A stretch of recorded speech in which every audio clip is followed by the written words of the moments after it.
I think it was great. I was there when it turned around, Skip. I was there when the culture changed. Yep. And that was a big part of it. The things that take no talent, you have to be experts at. Yep. The effort, attitude, and execution. You have to be A+, no matter what, because it takes no talent. All it takes is you wanting to do it. And right there, I think that is Wilks' point. Like, we're a great defense. But right now, we've lost our way because we aren't doing the things that take no talent. Effort and attitude aren't things that they can happen from anywhere. They can't be negotiable. And I think that's the frustrating part, to see a defense this talented have these guys expect somebody else to make the play. And I think you heard it from Fred Warner. I think you heard it from Bosa. You heard it from the leaders of the team. That's unacceptable. And that is not what you will see in the Super Bowl game against Patrick Mahomes and the Kansas City Chiefs. You will see something else. You will see the attitude change. You will see running and hitting all day until the clock strikes zero. And I think that's what he wants to see. I think in these plays, it's embarrassing. It's embarrassing to watch as a player. It's embarrassing to watch as a fan and as a coach, because you know these guys are better than this. These aren't things where you're like, man, they got outplayed or they got outran, or man, these guys are just so much better than them. Yep. They just aren't giving great effort. And so he's calling that out, and I honestly respect it and like it. And I think you're going to get a great response from these players on Sunday. I like it too. He's not wrong. They did not look good against the Packers, and they certainly did not look good the first half against the Detroit Lions. No. But what I would say, that what you just said, Richard, Steve Wilks has a sigh of relief right now. You know what that is? The fact that he is in the Super Bowl. Because if they didn't make the Super Bowl, he'd be on the coaching hired circuit looking to be somebody else's defensive coordinator. No. Think about it.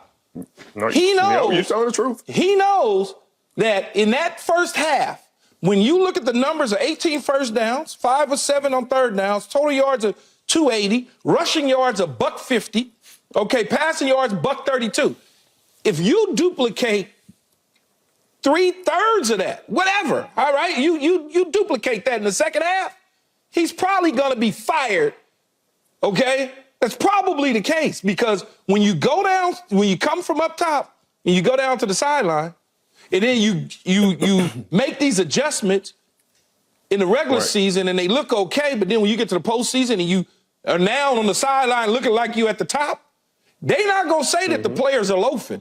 They're not going to say that he missed this, he did that, he should have did. They're not going to say that. They're going to say, what the hell is the defensive coordinator doing? Because that's what we were saying in the first half. Dan Campbell essentially saved Steve Wilks' job. Okay? That's the way I look at it.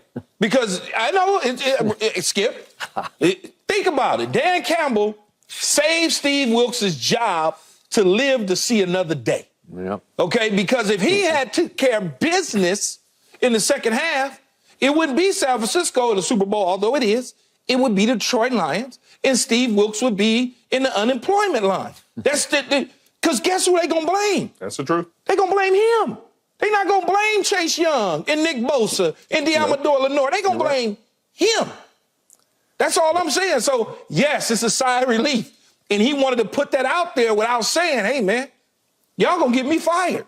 He said it a different way. Hey, man, y'all got to play better. So I'm putting it on y'all before y'all put it on me. I'm going to let the world know that I'm the one coaching, but y'all the ones not doing what I'm telling you to do. Yeah. Smart by him, though. It was. Smart. It was smart by him, smart by Kyle, smart by John Lynch, who also said, now we're down to one game. I would really be shocked if we saw this again. Well, yeah, I would too. And by the way, John Lynch never lacked for effort at Stanford or in pro football because he played for your team, Keyshawn. No, Johnny did a hustle face. That's what I used to call him. Did you? Yeah, hustle there face. you go. Yeah. So, yeah, he knows what Richard was talking about when it's just non-negotiable. All right, so, Keyshawn, I hark back to the day we predicted this game, the Friday before the Sunday games. And you picked Detroit in part, probably large part, because you know Aaron Glenn, you're rooting for Aaron Glenn, and you know Dan Campbell, and you're rooting for Dan Campbell, and you pretty much divulged, you just said, hey, it's more of a heart over a head pick, Absolutely, right? 100%. Okay, I got it. And I came back at you and I said, This just looks like a mismatch to me. It feels like, to use your favorite expression, it feels like a boat race is about to take place here because the 49ers are just better than the Lions on both sides of the ball. Did you? It felt real so good? Real good. Well, I just couldn't believe what I was seeing because I think the 49ers went into that game saying it should be a mismatch. We should be able to name this score. I said it was going to be 35-14, and they did finally get to whatever it was, 34. But the point was I didn't see 24-7 coming at halftime, nor did Kyle, nor did Steve Wilks, nor did John Lynch, because it was just wrong. It was unacceptable because it's not that you're getting your butts kicked. It's that you're not hustling, especially on the Jamison Williams. I think we've been showing it, the reverse. It just looked like several guys just sort of gave up on the play. Did you see that, Richard? I think it kind of looked like. I saw on the back end some loafing. I saw it exactly. Yeah, they could have put their foot in the ground. I saw it exactly like that. Yeah. Okay. And it's expecting somebody else to make the play, and that's not what great defenses do. Great defenses have 11 guys that expect to make the tackle. I mean, look at Ward how many guys are around the ball carrier. Ward jogging. You expect to make the tackle. And that is a legit criticism. And even in the second half, there's some criticism. Now put your foot in the ground, go. You look at him. He's just chilling. Right. It's some legit criticisms because even in the second half, there were some third down conversions, even though they won, that leave you scratching your head. It was the 3rd and 18. And you're like, wait a minute. They converted a 3rd and 18. There was a 3rd and 12 where they just gave the ball to Jahmyr Gibbs, and it looked like he outran the defense. He did. Where there was a corner that was pretty much unblocked in Ambry Thomas, and he didn't make the tackle. He didn't even touch him. And so those are the plays that I'm sure Steve Wilks is rewinding and playing over and over and saying, do you guys feel like you deserve to be here? Is this the effort you want to put on tape going into a Super Bowl because the Kansas City Chiefs are looking at this tape? So he's going to light a fire under this team, and they should come out with an intensity and a ferocity that is beholden to a team of this talent level and this.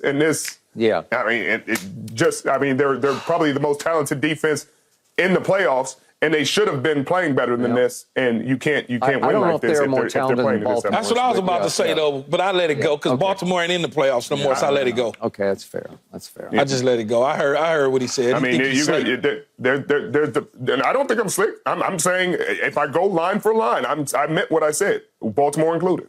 Like you can argue that Talanoa being at home, but him and Kyle Hamilton. But then you talk about the D line with Bosa and Hargrave and Armstead. It's comparable to Baltimore's D line. We'll say that. The corners, I would say, in San Francisco, you got a All-Pro Bowler on one side, and Diamador could have been a Pro Bowler in his own right. Then the linebackers, absolutely. You got Roquan.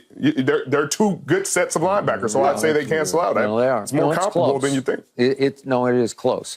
So, Richard, on Monday morning when I woke up a week ago, I tried to figure out, is it possible that San Francisco has a little bit of cowboy disease in them on defense, as in mad cowboy disease, as in we don't really know how to stop the run, where it's not our forte, not our specialty, not what we really pride ourselves in? Or was it just an overall lack of effort, as they have been criticized for this week? And I'm going to give you, for whatever reason, they just didn't take Detroit seriously enough. When they want to stop the run, I believe they can stop Kansas City's run, even though they gave up 148 in the first half. But see, the difference between Kansas City and Detroit is the head coach is not going to do what Dan Campbell did, though, Skip. No, the head coach is going to go for the throat at the goal line on 4th and 2. Yeah. He take 24-7 like all of us would. But he's trying to go to 28-7. Yeah. Not only that, he's not going to abandon the run in the second half and only run the ball 8 damn times. 8 times. Like, that doesn't make any sense. No, it doesn't. It makes zero sense. And I understand what Richard is saying, that they stepped up. Dan Campbell helped you step up. He helped you. Right, but I'm just saying Detroit is a mauler. That's their identity. They're a mauling team. You look at that offensive line, one of the best in football at mauling. And if you look at Kansas City's offense, the interior offensive line is one of the best in the National Football League, and there's no debate about that. But they're also banged up. They're not committed to the run, and that offensively, they statistically aren't having the greatest year running or passing the football. So Patrick Mahomes is the reason why this offense goes, and rightfully so. You know, I don't care what weapons you give him, what offensive line you give him. If you put him in the Super Bowl, he's going to be a tough out. And so I think San Francisco understands that. They understand that they're going to have their work cut out for them, and they're going to have to play their A game to get a win in this game. There's no question about it. But I do not think Kansas City's running game is comparable to Detroit's. No. I think Detroit is no, they're very, not. They're not at all. Good running the football. No, they're not at all. It's a different running style, a different approach.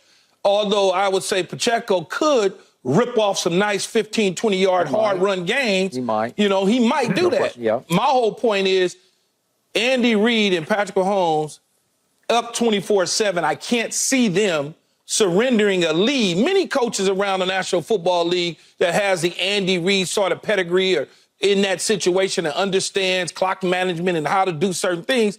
You're in a national championship game, in an NFC Championship game, there's no way in hell, Richard, I would ever believe that you're going to surrender a 24-7 lead because you get away from what you did in the first half, in the second half, and just abandon what you got there with. It makes zero sense. I'd be really surprised if they got a 24-7 lead. Honestly, this offense hasn't scored those kind of points this season. I mean, they've only scored 33 times in the entire season. And so no offense to them, but they just don't score like they used to, and their defense has been fantastic and a big reason why they're here. And they went through three good teams to get to the Super Bowl. Miami, Buffalo, and going in and beating the number one seed in the Baltimore Ravens, Skip. Yeah.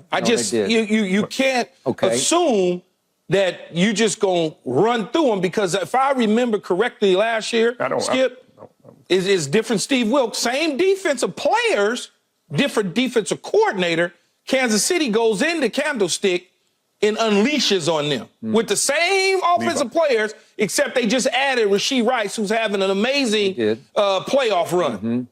Okay, but in the end, you have to remember, Dan Campbell or no Dan Campbell, decisions or none, Detroit had the 23rd ranked defense in points allowed. And Baker Mayfield has just thrown for 350 against them up in Detroit in the previous playoff game. So what happened in the third quarter was not shocking because, remember, San Francisco caught them. The score was tied with 3.5 minutes left in the third quarter. So it's 24-7 at halftime, and all of a sudden it's 24-all with a quarter and 3.5 more minutes left, right? Yeah, so then it was just inevitable. But all that, too, yeah, is coaching decisions. Well, I know how to flip the field. I know how to do certain things to help my defense out on a struggling offense. If I'm going to go for it and give you 50 yards to go to score a touchdown, I'm giving you half the field. If I punt the football and pin you deep, or I kick a field goal and I score and I pin you deep, things change differently.